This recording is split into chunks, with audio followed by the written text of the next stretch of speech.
Hi guys, Frankie V here with info blast of the ongoing work in progress as to the maps intended to be used in Urban Terror Resurgence. And for those that don't know, there, as a shameless plug, there is already a game called Urban Terror that's available to play if you're looking at wanting to have a fun and entertaining gaming experience.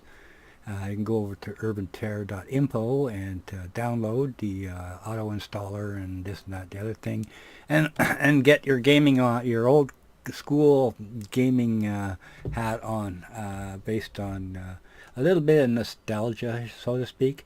So, anyways, I'm going to use the updates and the work in progress as a semi means to be able to convey some interesting, useful information ongoing, with a future plan of actually doing, let's say, a map maker's survival guide once we start getting to actually completing all these maps. So when you're looking at the work in progress, you do have to kind of accept the fact that it is work in progress, and what you're looking at is probably halfway completed, as say compared to a map like Abbey, which is a lot more further along as far as being into the optimization process.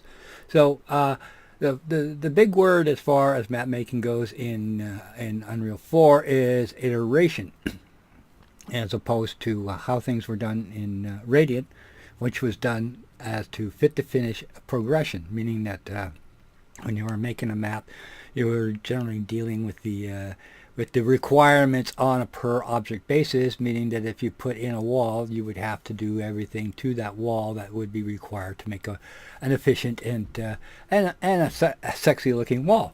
In Unreal 4, things are a bit different because although the same, let's say, theory or requirements are still there, you still have to. What is different is the order in which you can do things as being deferred as a, to a what would be referred to as the process. As in going to an artist, an environmental artist, and asking them, "What is your process?" So in this case, dealing with the issues, the big issue of scaling is probably the most largest, hugest, biggest, um, let's say, element or concern or requirement that you'll be dealing with, because obviously you want to have your environment to be have a sense of style, but at the same time have a realistic counterpart as a being within a real world. So we can do some fancy stuff with texturing and lighting and what have you, but scaling obviously is rather critical. So in the last info blast I did, I kind of demonstrated how FOV does play an important part of the overall end result as to your experience, by simply making whatever FOV that you want, be it 90, which feels like you're lumbering around like a tank, versus 160, which looks like you're running around at warp speed in some sort of Star Trek fan flick or something like that. So, anyways, this is as part of the progression. My process is to I use 3ds Max constantly, as in making stuff in 3ds Max and then bringing it over as a static model as being edited in place. Now, to kind of clarify that, edit in place means that the object in world space is equal to the same to 000 as it is in 3ds Max. So if I say, for example, pick this box, you can tell that it's a map object because the pivot point is relative to the object itself, versus a facade, this building here, its pivot point, its relative to world space is 000. So if I make something in 3ds Max, bring it in, it's going to snap in like Lego blocks as being relative to world space and not local space as a map object would. So for example, the windows here are map objects and are done as instance objects. But since a facade is just a simple surface with very little detail. It's we're talking maybe on this object here, a couple of dozen faces by the time it gets converted to tris, maybe. So very, very, very, very, very low impact as far as performance goes. So first objective is to get stuff to scale into the environment, no matter how it looks, as to proofing for a final result. It's generally referred to as gray boxing because usually when it comes in with a default gray material on it, which I'm pretty sure most of you are probably familiar with by now. So if we, for example, bring in a cube, this has a default material onto it, and if we snap that off, it goes to gray, and ta-da, we have a gray boxing type of element that we can use to kind of scale up to kind of fill in a volume of space as to being relative scale to the player model. Now let's see if I can quickly throw in the character model as a proxy without too much effort. Things get kind of lost. Mesh. No, third person BP, blueprints, there we go. We're going to throw our character in there, and we have an object that we can use to establish relative scaling. In other words, everything in this environment is relative scaled to the character. So that takes us into the other area. The most common complaint is scaling of materials relative to the player model, or particularly in this case, using the building as the scaling reference, which is, well, probably not what you want to do. What you want to do is to take the character model as your reference. You can see the ground is pretty darn good. It's pretty bang on. If I was to actually measure this as to world units, I think I would be on safe ground. But if they say, for example, the walls, the object itself, could be rather deceiving in relationship to other elements within the scene. So we can see that the brick here, it's not bad, needs work, versus say the brick over here, which is, if we put our character next to it, looks pretty elongated and pretty but ugly relative to our player model here being the reference.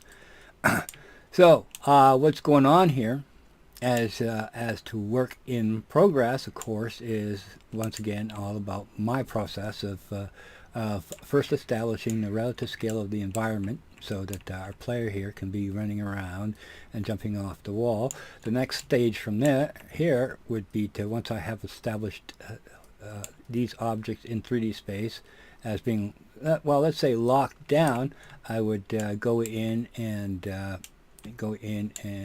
polish the performance of an object based on building my own collision information for the space, because, well, when you start using fabricated assets, the issue usually as to performance usually boils down to inappropriate collision on the objects themselves. So if I go, for example, ALTC, and I highlight the this as an object that needs to be more of a space blocker than anything else, you can see the amount of collision information onto it is would be considered abusive. Everything on here, I mean, here has form-fitting glove. In other words, in all probability, they're using simplified collision as complex or something like that, and it basically skin wraps the object in collision, which is very, very bad for CPU performance. As opposed to, say, for something like Abby, which is further along, and I was able to actually significantly increase the overall performance of it by taking every object that had collision onto it and removing it and doing all the collision manually as to what would be appropriate for a particular collision requirement. So we look over here, for example, we have a wall that's been skin wrapped with a collision, and if we look up here, I mean, really, is this necessary? I don't think that that is. So the only saving grace here, of course, is these are instant objects. So instancing actually corrects the problem for us ongoing. So that, in actuality, before anything else, that would probably be the next step, is to clean up all this collision information. So if you look down your map and you turn on collision, I think I mentioned it, Alt-C turns it off, Alt-C turns it back on. And if you look down your map and you see a big roll of nothing but blue, you especially if there's an indication that they're using skin wrapping collision, that's a significant performance hungry vampire going on there as it is. As a matter of fact, it is probably the simplified collision slash complex or whatever is probably the most vicious performance vampire that there is. So it would pay to just put enough in here to actually make this collision function the way that we want it to. So if we want the player to be able to get into the back here, that'd be one direction of putting the collision information onto it, versus we just want this to be a map object that the player can hide behind, which would just, a collision volume would be more than adequate. Now the last stage of everything and anything that to be done in order is, of course, the correct scaling of texture objects, because, well, it does require that you more or less have your map locked down as to any kind of further progression as to possibly remapping and as remapping in 3ds Max to kind of reconfigure. Where did my guy go? Did I lose? Duh. Where did he go? Did I delete him? Okay, we'll just throw another guy in there. Okay, so we can start moving this guy around and then sort of comparing him out to the wall. And this is where I kind of switch over to my Swiss Army knife of materials. I like to call it Ubermatt, which is German for, well, ask the Germans. and it'll obviously make sense to some degree, I guess.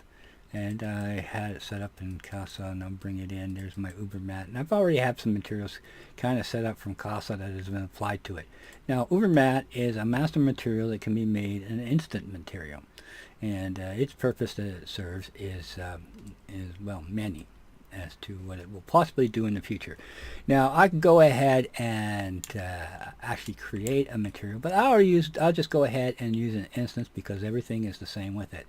So if we're looking at all these materials here that are in here, they're all based off of this guy right here, which, of course, anytime you want to save on performance, always look for the what's so-called instance pathway, because it can be assumed that a lot of effort was put on Epic's part to optimize it, so you get free optimization out of the deal.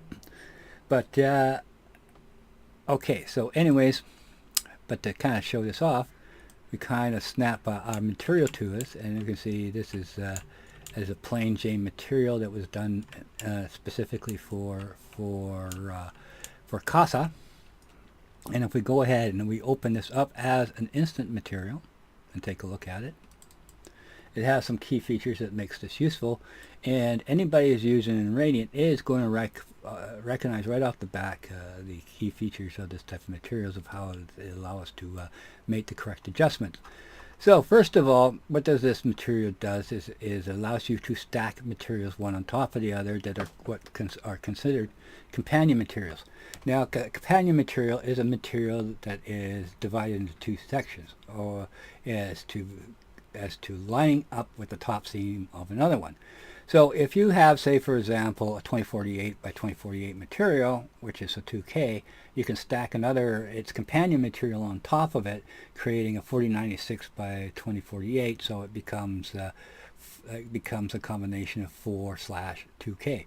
So this makes life easier as far as being able to scale the material as to what's relative to the material, and not so much having to try to divide up all your structures to accommodate the material itself.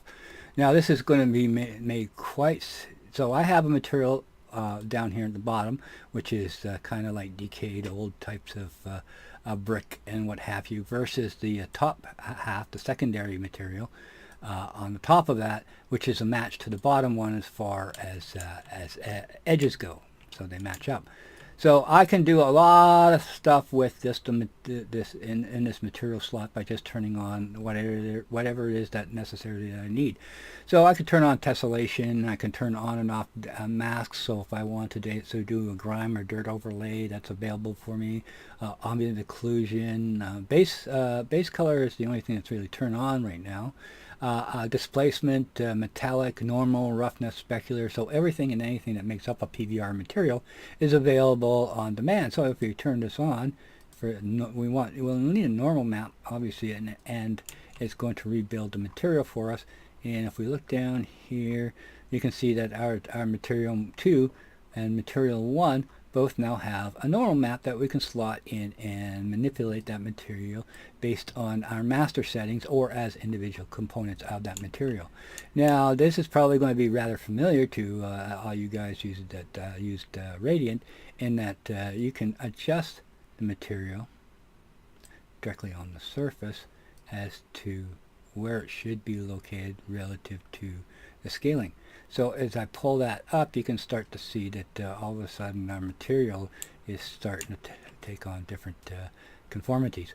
It is actually quite possible to also just I think I have a switch in here somewhere. I'm not going to go look for it, but you can actually switch and just use a single material on by simply turning off the base color of the material above it. But as we scale the two of the elements, uniform scale and behave in combination, including rotating. So we're rotating two materials at the same time, as we would hopefully want to try to do with just the one within our scene. Now where it comes in handy is we now have room to start doing tiling. So if we tile, so if we're just tiling the one material down here, this guy right here, if we're just tiling this one material, we start running into this scaling problem here, because the this map is the same as this map here, but I split is the wall split? No. Okay, to split the wall, I just ran a piece of 2x4 across it, but if we remove that 2x4, then we start running into seaming problems and what have you. That makes it really difficult to adjust. We want something on the, we want a little bit of detailing at the top, but we want to use the same texture, so we got to start flipping stuff, and we got to start doing stuff at the mesh level to correct for the problem. So in this case, we can, let's see if we can, actually, it does take a little bit of work. I should move the mask, the mask mapper to the bottom. But the mask mapper allows you to actually interpolate or lerp the one material over to the other, so you can, well, basically be able to line this up. Now I think the problem we have here is we don't have the verticality of oh, wait a minute. Okay, this is a master mapper. This is mask mapper for the mask, and then we have adjustments for the material 1 mapper and material 2 mapper.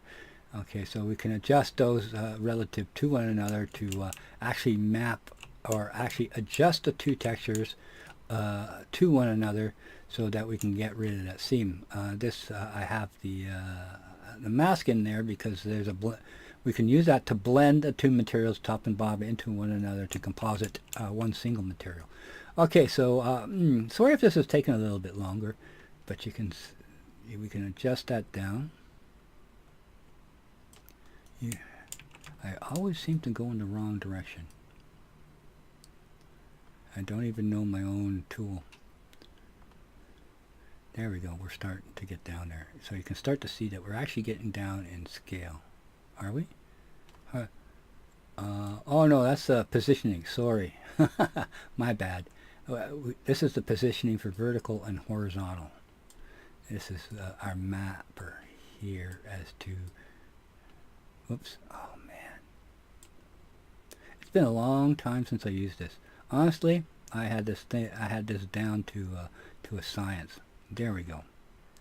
You can see we can start scaling down, and our V mapper, this is where you got to kind of start readjusting on the horizontal. You can see that the amount of detail is getting less, and we can change that on the vertical, so we can say, for example, get our detail down there towards the bottom, and then play around with the masker where we want it to be masked. Okay, do I want UMap?